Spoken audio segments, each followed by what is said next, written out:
guess let's try this one again, huh? Second time around.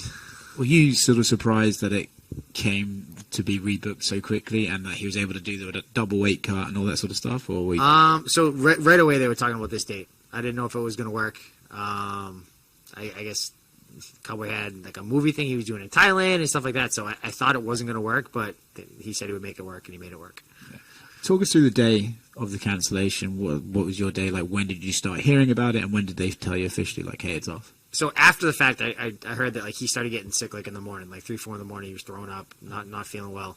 I didn't hear any of that at the time though, because obviously he's telling the UFC, hey, I'm in trouble. I'm not feeling well. Can we make this fight still happen? Obviously, it didn't happen, but they aren't going to go and tell me that. Oh, Cowboy's feeling like crap. Just to let you know. So it's, but morning of the fight, I worked out. We always do like a coaching meeting. We do like our last workout. We do a coaching meeting, just kind of talk about, kind of reiterate. It's kind of like all just like positive talk, and then I ate some lunch. Watched watching basketball or football or something, and then I went and took a nap. I lay down and take a nap. Put my phone on silent. And Sean Shelby tried calling me. Of course, it didn't wake me up because it's on silent. He's not my favorites. And then my boxer coach, Steve Mays, came in. He woke me up and said, "Hey, you were right." Like, what do you mean? He's like, "Fight's off. Cowboy's sick." All week, like going back like a month before, 2 months before maybe. I kept telling everyone I had a feeling the fight was not going to happen. I don't know why. I just didn't know if it was going to be COVID related. Didn't know why. I just feel like it's not going to happen. I just feel like I know if he's got a broken leg, he will show up and he will try to fight. But I just had a feeling it wasn't going to happen. And then I was talking to Craig Bassari, and I was talking to a bunch of people. Like even at the ceremonial weigh-ins, I just feel like the fight's not going to happen. Like, it must happen now. We're so close. It's going to happen. I'm sure it's going to happen. But I just kept saying I feel like it's not going to happen. And I've never been paranoid like that ever before. I've never had a feeling like this before. I've never really dealt with that before, but I felt like the fight wasn't going to happen, and then so Steve Mays came in, he's like, "Oh, you were right. Like, this is not how I want to be. This is not how I want this to go." I cried a little bit, was a little upset, but they dragged me to the fight. I went to the fight. I was super miserable the entire time. We're back again, so we'll see how it goes. Maybe to give us all a heads up, do you have that feeling? I don't. I mean, I think it's going to happen this time. We'll see. We're not there yet. Fingers crossed. Did he call you? He said that he spoke to you on the phone and said he was sorry and tried. Yep. So I flew back on Sunday. I think he drove back. I don't know. But I just he posted an update on Instagram or something. I just replied I hope you feel better or whatever. So we were texting back and forth a little bit, and then he called me Wednesday or Thursday or something, and he asked me. He's like, "Hey, does June 18th work for you?" He's like, "Because I got this movie thing I'm supposed to do, but if June 18th works for you, then I'll commit to that. We can do that." He's like, If it doesn't work for you, I don't want to go and pull out of this movie. So I'm like, yeah, no, if you can make the 18th, I can make the 18th. He's like, okay, I hear the fight. I got you. I'll be there. And then he went and did the movie anyways. So I don't know. He's in Thailand, so I don't know. But he's here, which is all that really matters. Yeah, he did say earlier that it was very important to him to get you this fight, that he felt he owed you it. Because it's Cerrone, right? Because of his reputation, when he pulled out, was there some sort of comfort in I know he wouldn't have done that if there was no other alternative? Oh yeah, I mean, I never thought for a second that it was some bullshit reason or whatever. I thought I shouldn't have said that, but I never thought it was gonna be some BS reason. I just thought I'm sure that if he was legitimately sick, I've been knock on wood, I've never had to pull out of a fight close to like that. But if he was able to fight, he would have been there. I'm sure every fight comes with its anxieties on fight week. Is there just a little bit extra on this one, being like, God, please not 2 in a row. Please don't do it again. Not at this point. The first 2 weeks of training. So the first week, so I talked to him I think on Wednesday. It was definitely Wednesday. I went and did strength conditioning on Tuesday. You know how miserable it is to ride that bike when you don't know if you're doing it for a reason. It sucks when you have a fight coming up and you know it's going to happen. But it's literally it's not just ride a bike for 20 minutes. It's doing long sprints, the point where you're falling over, passing out off the bike. It's horrible. So to do that without knowing I'm gonna have a fight coming up is it's pretty terrible. And then I think it was Wednesday I talked to him. It sounded like the fight was gonna happen. So Thursday I went to strength conditioning again, and I felt way better about doing it at that point. So the first week or so at that point, I was like, do I really want to do this again for 6 more weeks? There's been a long camp. It's been 20 weeks up to that point, so now we're going to do another 6 weeks. But after we got over that a little bit, and it's okay, we're going to get this done. We're going to just, work it out, grind it out, whatever you got to do. Is there also something, extra mentally tough about the fact that you were right there. You know, it's not like even the Monday of fight week. It's like it's the worst. It's the worst. You know what I mean? Like it's one thing if like I didn't cut weight and I knew this and I was something like I literally like I flew to the event. I got ready all week long. I did all the media stuff. It's like nothing would make me happier than sitting in my house like playing Xbox and hanging out with my kids, like eating pizza. Like that's what I like to do. Like that's what I would love to do. You know, so now it's like I'm away from my family and doing all this other stuff, and then I cut weight, which is not fun. Like I didn't have a bad weight cut, but it still sucks. So I do the weight cut. I weigh in. I do all the media stuff. I do the ceremonial weigh in. We have a coaching meeting. We have the last shakeout. It's like everything has been done. We've done over 99% of the work, and then bam, not happening. No payoff. It's like I would have rather fought and gotten beat up than to not fight at all. You know what I mean? It's just, Joe Lauzon thing to say. It sucks. You know, it's the worst. It's just a horrible, horrible feeling. Like this, like unresolved feeling of just like we did all this work for nothing. I understand you got your show money, right? I got my show money. I got my event money. Yep. So I got so that was. I mean, that's obviously really, really nice, but that wasn't like the biggest thing. You know what I mean?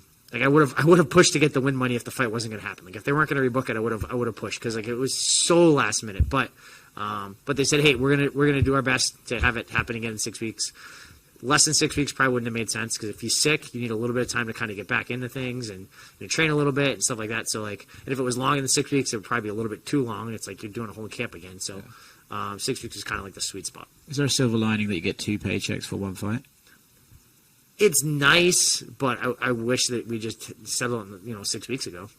That would have been the ideal thing. I don't know if you know the answer to this, but at what point does a fight get sort of ticked off your contract? Is it the moment they pay you for the fight, or is it you have to actually have had the fight for it to get to I think the fight has to happen. I know like my show money and all that stuff is the same for this fight as it was for last time. Because the fight didn't technically happen. Like it almost happened, but it didn't actually happen. Just the one thing you said that was kind of curious to me. You work out on the day that you fight? Yeah. Yep. What sort of workout do you do? Just like break a sweat. I mean, it's hard after. So like even on weigh-in day, we'll work out. It's like on we'll start our weight cut tomorrow, Thursday, with a workout, right? So like I'll put on like sweatpants, long sleeve, sweatshirt, hat, whatever, and we'll work out. And that'll kind of be like the start of our weight cut. I'll hit mitts, I'll grapple a little bit, then we'll do like the sauna blanket and hot tub or whatever, and then we'll make weight like that.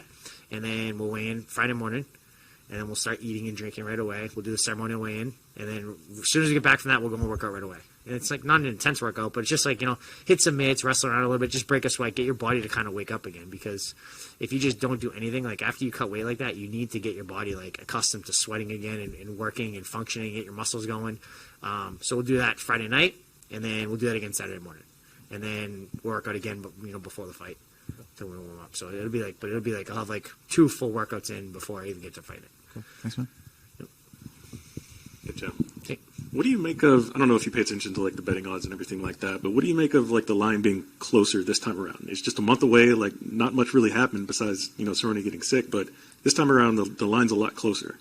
Well, the line was getting closer last time as it got close to the fight. I think when it started, it was like 3-1 or something like that, and it dropped down to like 130 or something like that. So it got a lot closer. Anyone that's paying attention knows that Cowboy was out in Thailand. He's out in Thailand and doing a movie and stuff like that. So like how much is that helping him out? I was ready to go. So obviously like he got sick, but how much of that was him having a hard weight cut? How much of that was him being like 100% healthy? And then just randomly getting sick. It's not like you got sick, 2 weeks out. You got sick right after you cut weight. So it's like it's tied in a little bit. I think that's part of it. I think the big thing with betting lines too, it's not necessarily who they think is going to win. I think it's based on how they think people are going to bet. Right. So Cowboy's a huge fan favorite. Tons of people know him. So of course there's going to be a lot of money that's going to come in on him just because he's popular. So I think that factors into the line a little bit. Gotcha. And how important was it for you to keep the fight together? Because Cowboy said it was extremely important for him to make sure that this matchup stayed intact. Right away, I didn't know if I even wanted to do it. Honestly, like my last fight was in Boston. Was like picture perfect, be the perfect last fight ever. Like I fought at home. I fought a kid that's really good. I came out unscathed, just like flawless victory. Like everything about the fight was perfect. And then it was like now we're like close to 2 years until the next fight, and now it's like it was a fight I was excited for, but then it didn't work out for whatever reason. It didn't happen, so it's like do we really? Is this just a sign? Do we not want to do this? Is this like maybe should we just like let this be the end of it? You know, but like I was like, it was such like a horrible feeling of like I said, it being unresolved that like we had to settle it. I felt like I had to do it, you know. So like at first I was like, oh, I don't know if I want to do this, but then I thought about it a little more. I'm like, okay, no, I definitely want to do this. I definitely want to, you know, settle this out and kind of see how it shakes out. Yeah, it's just weird. Like I've never had like a rematch kind of like this, you know, where the fight didn't happen and then you do it again right away. It's definitely a pretty unique situation. Yep.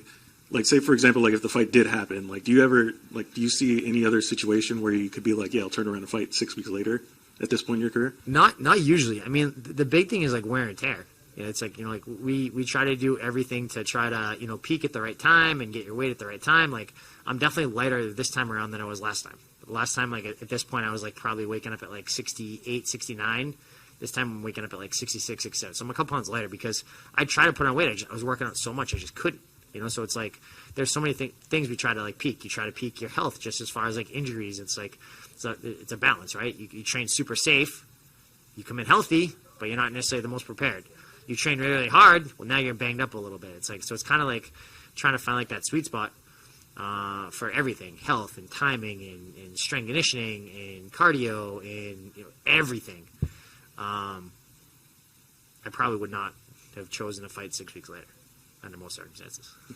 And going through all that, like learning, you know, about your body and everything like that, is there anything that you're still learning about yourself, like as a fighter at this point in your career?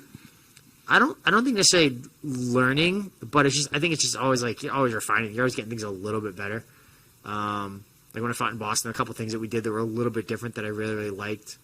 You know, going forward, so like we try to do more of that. You know, like it's, you know, there's so many factors, and some you can control, and some you can't. You know, so you just try to do your best to try to control what you can, and don't freak out. You know, like I try to focus on things I can control. Right? There's a lot of things I can't control. Like I can't control what Cowboy does. He could get sick again. He could, you know, not make weight. There's so many things that I can't control, so I don't stress on that stuff. I just focus on my stuff. You know, like my weight's been light.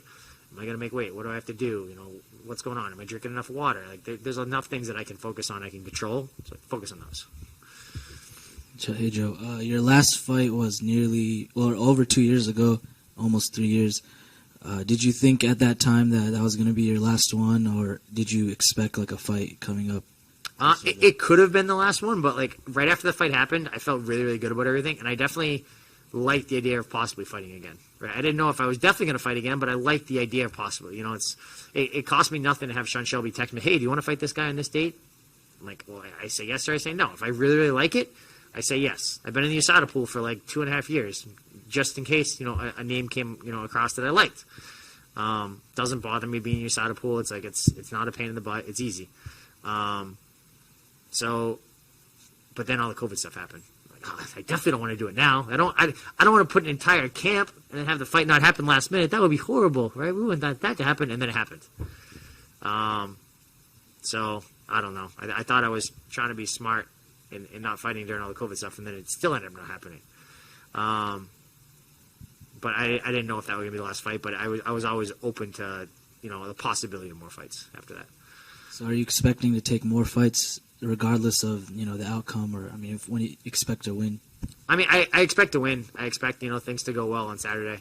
I think I'll be in the same boat come Monday as I am right now. Like we'll you know, I'm willing to take, you know, names and opportunities, and you know, that's one of the big things Dan always says. You're like, oh, you know, fighting UFC is not a career; it's an opportunity, right? It's like I'm open to more opportunities. I've always been, you know. So, you know, if I go out on Saturday and Cowboy kicks me in the face and it's a bad fight and everything goes bad, then that will very likely be the last one, right? But if even if I lost the fight and it was like a close competitive fight, then I think we would entertain more opportunities again, because I don't have to take anything. I'm not forced, right? I don't have to do anything I don't want to do. It's like, hey, do you want to fight this guy in this date? Yes or no? I say yes if I do. I say no if I don't. Like I like being asked the question, even if I'm going to say no almost every single time. So the layoff was more just circumstantial. It wasn't. It was honestly more COVID than anything. I just didn't want to. I didn't want to do a camp and have it get pulled out last minute. The UFC was losing so many fights, you know. And like, I'm glad that some people were willing to kind of take that gamble and take that risk and go and do it. But I didn't want to do it. If my last fight had been the last fight, I'd be totally fine with that. I'd be totally okay with that. Would have been a great, you know, last fight to kind of sail off in the sunset. But to go and during like COVID times and all that stuff, I wasn't interested in rolling the dice. And lastly, for me, Cowboy's on, I think, like a 5-fight losing streak in the UFC. How do you still look at him and think that, okay, this guy's still dangerous? He still is the Cowboy of old. I think that you have good fights, you have bad fights, right? He's fought really, really good guys, and like just because I won my last fight, he lost the last fight, that means nothing, right? The only thing that matters is how well I prepared for this fight and how well he prepared for this fight, and kind of how we pair off against each other. He's had a lot of fights at 170, fighting up at a higher weight class. He's fought murderer's row of 55ers. So I'm definitely like we always try to train for like worst case scenario, right? We're training for the best Cowboy Cerrone. If we think, oh well, he's lost his last fight, he's washed up, he doesn't have this, like that's us planning to lose. Like that's not a good outlet, and a good outlook to have on the fight. We need to be smart. We need to be fight smart. Can't take anything for granted. Keep our hands up, keep our chin down, and respect him, because the second you don't respect someone, you don't take them serious, is when they get lucky and they clip you.